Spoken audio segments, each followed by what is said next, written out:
señal intuiré, alguna rabia sacaré, alguna ruta tomaré, algunas noches lloraré, algo de vida curtiré en este viaje del amor, alguna forma inventaré, algo de sangre perderé, algún amigo abrazaré, algún vinito tomaré, algún fueguito encenderé en este viaje del amor.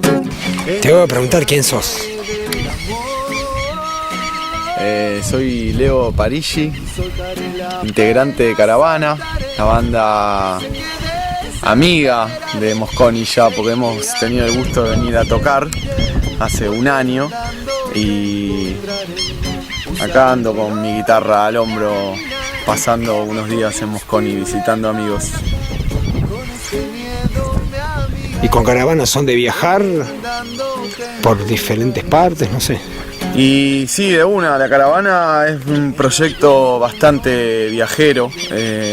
Ahora hace poquito estuvimos en la Patagonia y siempre un poco la idea de la banda, del proyecto, fue viajar para conocer gente, para conocer músicas así. Es como escuchamos un montón de músicas que por ahí no estaban en nuestra información de todos los días y la fuimos conociendo, y también mucha gente y amigos que son, para una banda independiente y que se mueve por su cuenta, los amigos siempre son la ayuda para poder dormir, comer, tocar, muchas veces en lugares a los que nos invitan. Así que los viajes y los amigos son parte de la nafta de Caravana, el combustible. Si alguien te pregunta qué tipo de música toca Caravana, che, ¿qué onda tiene Caravana? ¿Y escuchaste Caravana? Sí, ¿qué es? Ahora son épocas, ¿viste? Ahora para mí Caravana es como una banda de folk rock, de folclore rock. Un poco ese es el estilo, porque hay canciones y después también hay como todo un formato bastante eléctrico y rockero, digamos, de la banda, porque tiene bajo, viola eléctrica, teclado, batería. Y en el medio se van colando los charangos, las trompetas, por ahí cositas más de la música popular, ¿no? Y la búsqueda de las canciones y todo eso siempre tiene que ver con la música popular, a full. Siempre estamos buscando eso. Y además que nos copamos mucho siempre con el folclore. Y eso es algo que aprendimos viajando y moviéndonos, ¿no? Nosotros en la ciudad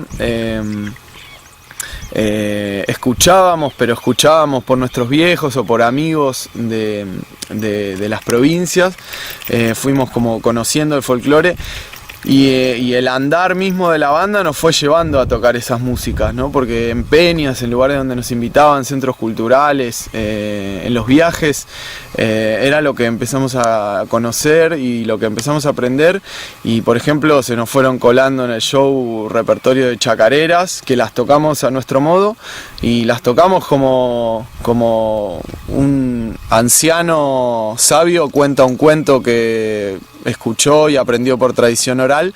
Nosotros tocamos chacarera, aprendida así, no aprendida en un conservatorio, no, que no está mal tampoco, pero es la forma en que aprendimos a tocar, si se quiere, el folclore nuestro, digamos.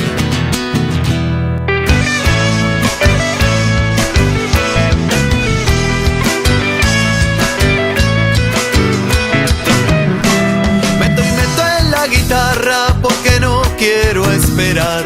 Ay, compadre, hasta la tumba, la muerte hay que batallar.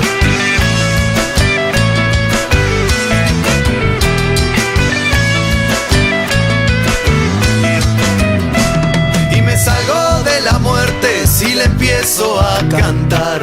Ay, cito, es que va mi suerte y no la puedo frenar.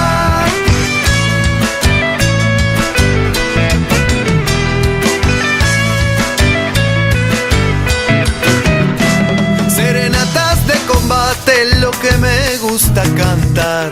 En la noche hasta olvidarme de que tengo que afinar. Sangrando veneno y furia, bailando para celebrar que descalzos en la tierra nos volvimos a encontrar.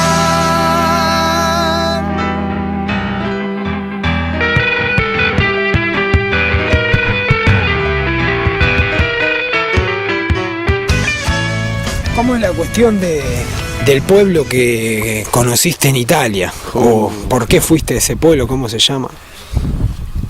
Hace poquito tuve la suerte de... En realidad fui 2 veces, ¿no? Al pueblo de mi abuelo, de mi familia, de mi abuelo paterno.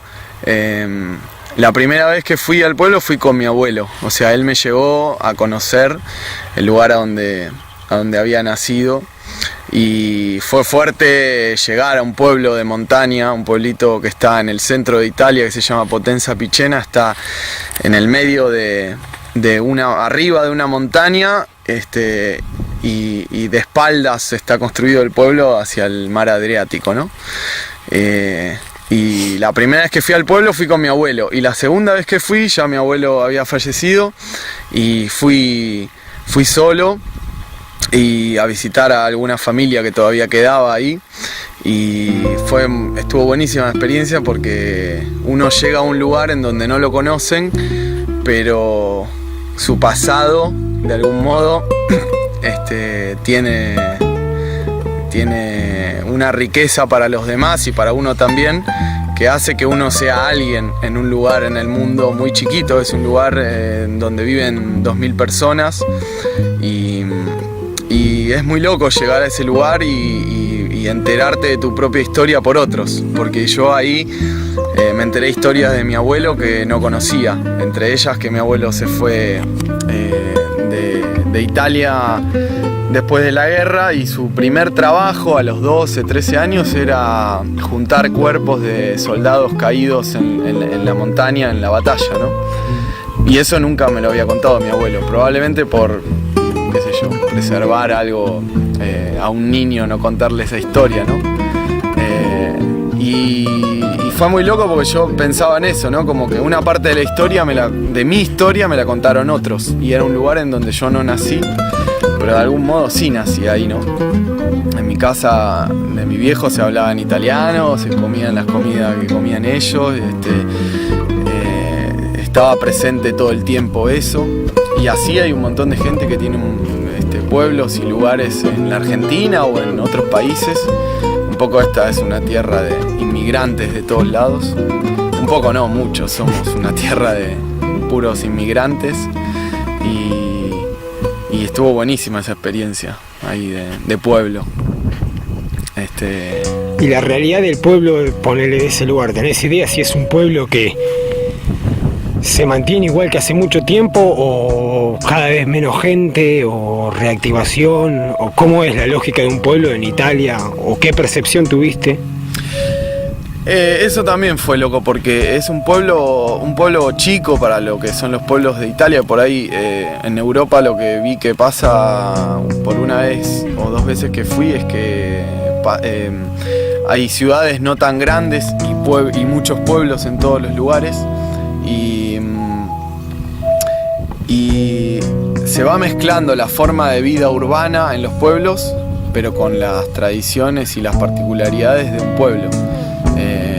Llegan todas las cosas que tiene la gran ciudad, buenas y no tan buenas, pero también ocurren los tiempos y las formas de vida que se llevan en un pueblo, que muchas veces los que vivimos en la ciudad buscamos esa tranquilidad, ese ritmo, esa serenidad, esa sabiduría muchas veces de estar en contacto con la tierra todos los días, digamos, ¿no? Uno en la ciudad pierde un poco eso.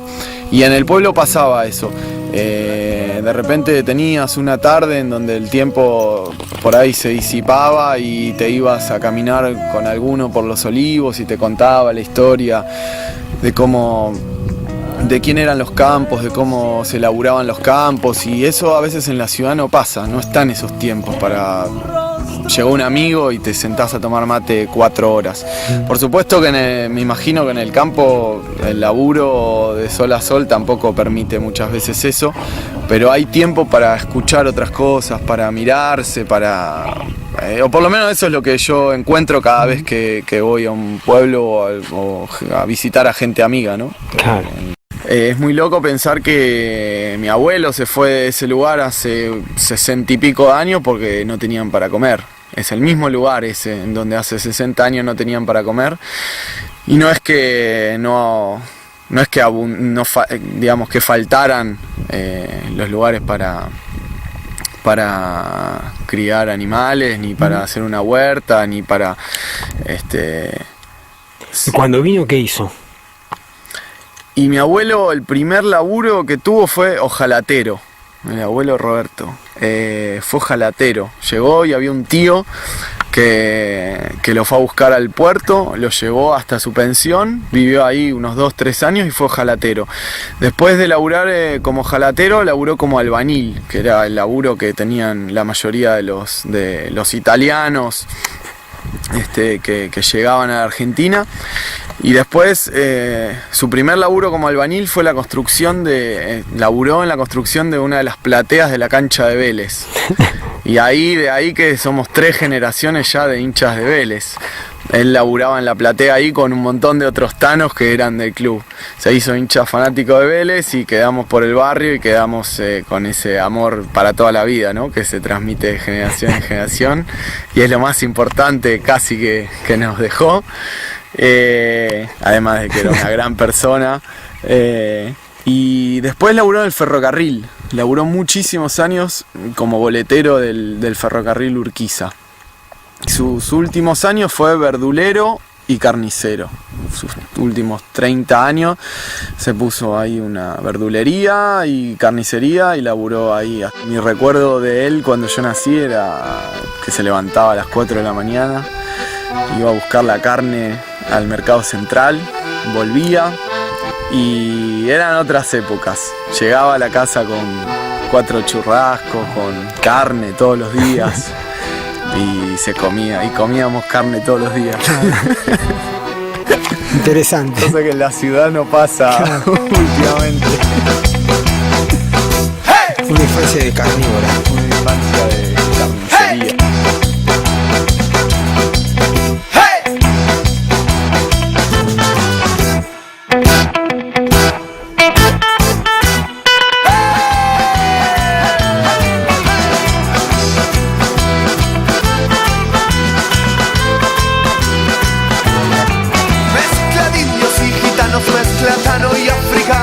Vascos y coreanos, esclavos y torturados.